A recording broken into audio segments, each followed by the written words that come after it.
Bonsoir à toutes et à tous et bienvenue dans votre journal francophone de ReNews sur Reopen Media. Je suis Hasmi Karakelian. Voici les titres de ce journal. À l'international, le grand jeu du Caucase, dossier spécial, le corridor de toutes les tensions. Et puis, la bataille pour l'âme de la nation. Enfin, culture et diaspora, la flamme de l'identité.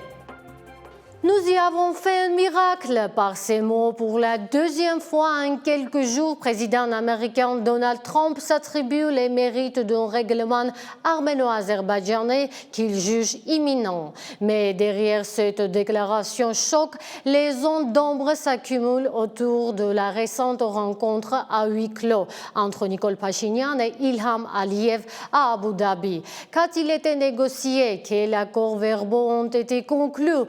Alors que la partie arménienne reste quasi mutique, c'est de Bakou que filtrent une fois de plus les informations. Une asymétrie qui alimente les pires craintes. Car jusqu'ici, ce qu'Aliyev annonce, il finit par l'obtenir. Et au cœur de ces négociations, un projet américain qui suscite la plus vive inquiétude en Arménie. L'idée évoquée par l'ambassadeur des États-Unis en Turquie de louer une partie du territoire arménien pour 100 ans afin de créer une liaison entre l'Azerbaïdjan et Nakhichevan. Une proposition jugée impossible par Yerevan au regard de sa législation.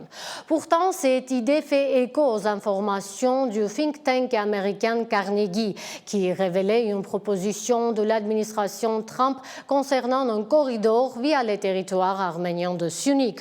Une proposition qu'Erevan n'a jamais officiellement démentie, car derrière les mots de location ou de corridor se cache la crainte du fameux soi-disant corridor de Zangezur, ce projet qui pourrait s'avérer fatal pour la souveraineté et l'existence même de l'Arménie. Alors, pourquoi cet activisme soudain des États-Unis? Le miracle annoncé par Donald Trump est-il en réalité le fruit de concessions arrachées à huis clos? Et jusqu'ici, l'Arménie est-elle prête à aller pour une paix dont les termes semblent, encore une fois, être dictés de l'extérieur? Des questions qui laissent même les politologues arméniens sans réponse. Pour la deuxième fois en quelques jours, Donald Trump a évoqué la grande opportunité d'un règlement arméno-azerbaïdjanais. Cette fois, sa déclaration est encore plus ambitieuse. Ils auraient accompli un miracle. L'Arménie et l'Azerbaïdjan, nous y avons fait un miracle, et la paix est assez proche, si ce n'est déjà une réalité. L'implication américaine dans le règlement arméno-azerbaïdjanais s'est révélée récemment. La fondation Carnegie a publié un article évoquant l'idée de résoudre la question du corridor avec la participation d'entreprises américaines. L'ambassadeur des États-Unis en Turquie a même suggéré qu'il serait possible de louer la route pour 100 ans afin de garantir que tout le monde puisse en profiter. De plus, des analyses commandées apparaissent dans la presse américaine, potentiellement très séduisantes pour Trump et son administration, certains ayant calculé les bénéfices que chacun pourrait tirer de cette initiative américaine de désenclavement. Les déclarations de Trump visent à faire bouger les lignes et à empêcher que les parties ne créent des problèmes. Les récentes déclarations de l'Azerbaïdjan, et surtout celles d'Aliyev, ont été une mauvaise nouvelle pour les États-Unis, ce qui laisse supposer qu'ils devront accroître la pression sur Bakou. Sur le degré d'acceptation par l'Iran d'une médiation américaine, les politologues ont des points de vue divergents. Bien sûr que ce n'est pas acceptable pour eux, mais vous avez vu que les États-Unis, avec Israël, ont attaqué l'Iran, en violation de toutes les normes internationales. C'est-à-dire qu'ils agissent par la force. Ils font ce qu'ils veulent. L'Iran ne peut plus s'en mêler. Pour l'Iran, la présence des États-Unis et de l'Occident en général dans notre région pourrait être assez intéressante. Intéressante dans le sens où, après la guerre Iran-Israël, Téhéran semble avoir quelque peu changé sa rhétorique envers l'Occident. Dans le contexte des efforts de médiation américains, l'influence d'Israël joue également un rôle clé. Selon Arthur Kachikian, les intérêts d'Israël coïncident avec ceux de l'Azerbaïdjan sur les questions les plus fondamentales pour nous. Le lobby israélien soutient les Azerbaïdjanais et le lobby israélien a un pouvoir absolu à Washington. Il contrôle tout le monde. Toute la politique étrangère des États-Unis est entre les mains du lobby israélien. Ils ont donc joué leur jeu très intelligemment, ils ont tout fait très correctement. Quant à une éventuelle coalition Azerbaïdjan-Israël-Syrie-Turquie, les avis des politologues sont là aussi contradictoires. Selon Arthur Kachikian, ce n'est pas seulement un projet américain. Plus les États-Unis et l'Angleterre. J'en parle depuis au moins 3 ou 4 ans. Oui, on peut le dire. Et cette alliance va désormais dominer notre région. On ne peut pas affirmer une telle chose. La Turquie et Israël ont des problèmes très sérieux en ce moment, liés aux opérations en Syrie. Indépendamment des tensions entre les uns et les autres, la perte de l'Artsakh a fait voler en éclats un statu quo vieux de 3 décennies dans la région. Elle a ouvert une boîte de Pandore, créant d'immenses opportunités pour certains et des défis majeurs pour beaucoup d'autres. Et désormais, les superpuissances comme les acteurs régionaux tentent de tirer leur épingle du jeu, ou du moins de ne pas perdre ce qu'ils ont encore. Anna Rotunian, Reopen Media. La dernière offensive de charme de Bakou semble avoir trouvé sa cible à Washington. Le président américain Donald Trump a été séduit par la flatterie de son homologue azerbaïdjanais, au point de relayer sur son réseau True Social un extrait d'une intervention d'Ilham Aliyev. La vidéo a été tournée à Chouchi, en Artsakh occupé, lors d'un forum médiatique.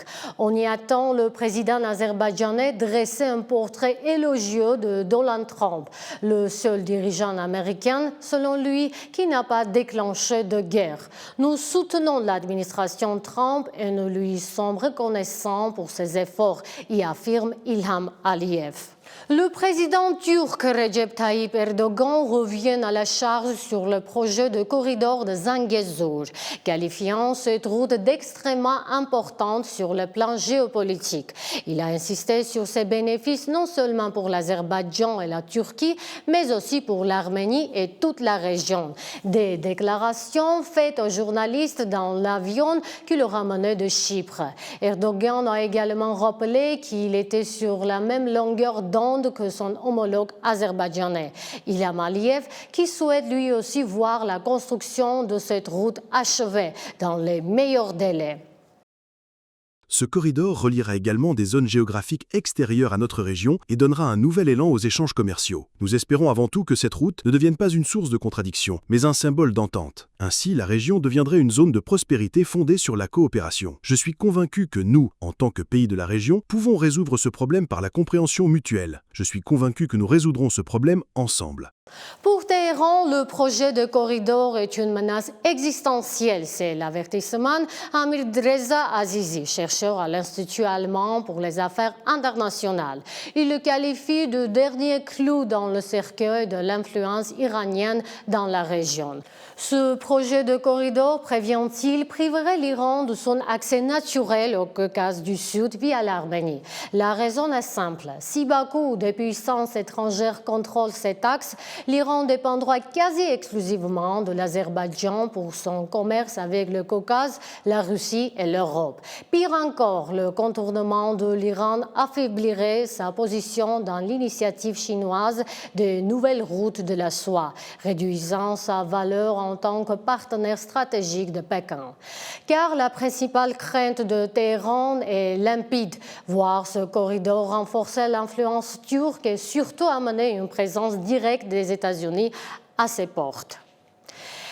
Et un sujet primordial pour les Arméniens du monde face à la destruction systématique du patrimoine arménien en Artsakh, un bureau de l'ombudsman dédié à sa protection vient d'être créé. Une initiative symbolique mais cruciale pour contrer non seulement la destruction physique des églises, cathédrales et des cimetières arméniens, mais aussi la réécriture de l'histoire menée par Bakou.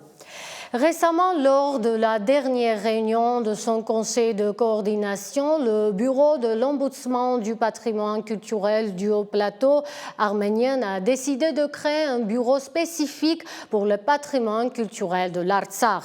Hovika Vanessov, qui occupait jusqu'alors le poste d'ombudsman pour l'ensemble du Haut-Plateau arménien, a été nommé à la tête de cette nouvelle structure. C'est un pas modeste, mais d'une grande importance, car à Bakou, la destruction de la trace historique et culturelle arménienne en Artsakh se poursuit méthodiquement. Des cimetières et des églises, des cathédrales sont rasées, tandis que d'autres sont présentés comme étant albanais du Caucase. L'exemple le plus flagrant est celui du monastère d'Amaras, l'un des plus illustres du Moyen-Âge arménien. Selon l'historien du 5e siècle Pavstos Buzand, l'église Sainte-Grigore Grigoris d'Amaras a été construite au début du IVe siècle par Grégoire l'Illuminateur lui-même, le fondateur du christianisme en Arménie. Comment imaginer qu'Amaras, l'un des centres spirituels et culturels des Arméniens d'Artsakh et d'Utik, puisse être une construction culturelle albanaise, alors qu'il se trouvait même en dehors du territoire de l'Albanie du Caucase proprement dite. Au début du Ve siècle, Mesrop Mashtos, l'inventeur de l'alphabet arménien, y a fondé la toute première école de l'Artsakh.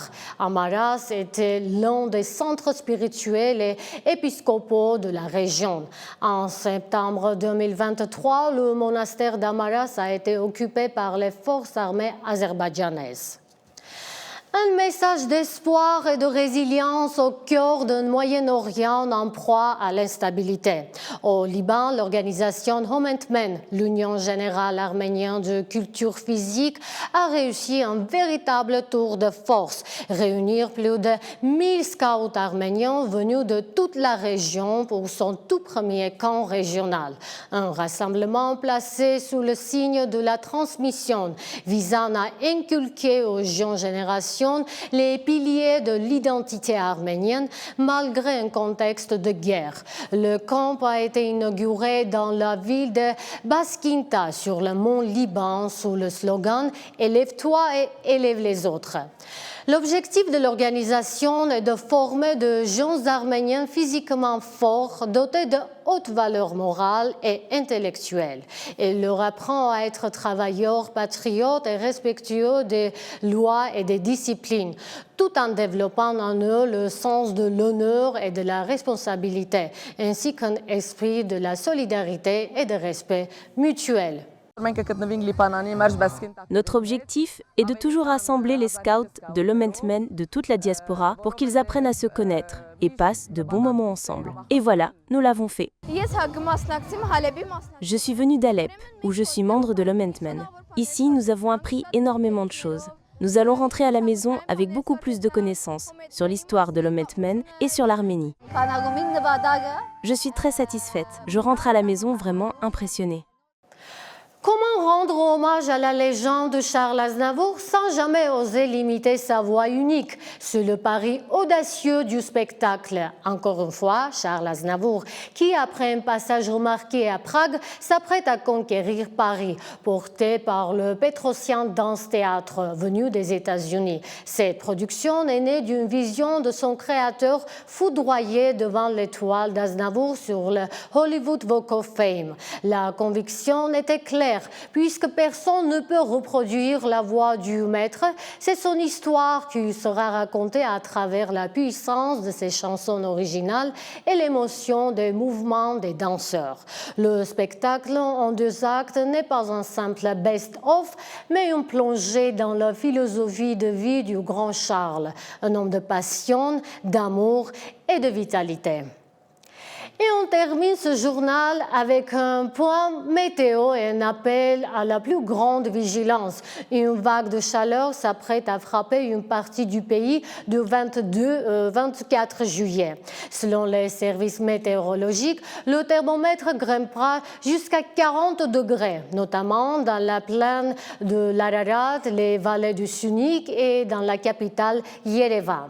Et qui dit chaleur dit risque d'incendie. Il est qualifié d'élevé pour les 5 prochains jours dans ces régions ainsi que dans les contreforts de l'Aragatsotn, du Kotayk et du Vayodzor. Les autorités appellent à la prudence. C'était l'essentiel de l'actualité en ce 22 juillet. Merci d'avoir suivi ReNews, l'édition francophone de Reopen Media. Je suis Hasmi Karakelian et je vous donne un rendez-vous demain. À très vite.